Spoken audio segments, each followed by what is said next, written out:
শোনো শোনো গ্রামবাসী, আমাদের মহারাজ 5 দিনের জন্য মুখ বন্ধ করে রেখেছে। যেই ব্যক্তি মহারাজের মুখ দিয়ে কথা বলাতে পারবে, মহারাজ বলে দিয়েছে তার মেয়ের বিয়ে তার সাথে দেওয়া হবে। আরে শালা, এই তো সুযোগ পেয়ে গেছি।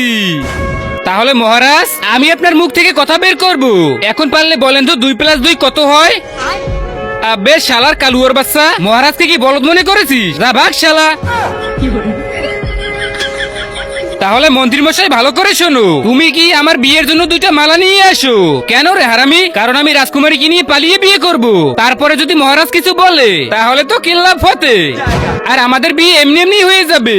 আর যদি মহারাজ কিছু নাও বলে, আমি ওইদিকে সব বিয়ের ব্যবস্থা করে আসছি, ওকে নিয়েই বিয়ে করে ফেলবো। তাহলে চলো বাবু, আমরা পালিয়ে যাই। আরে মহারাজ, আপনার মেয়ে নিয়ে তো ভেগে গেল। আরে উ করেন, কি করবো সেটা বলেন। আব্বে শালার মন্ত্রী, ধর ওই বেটাকে।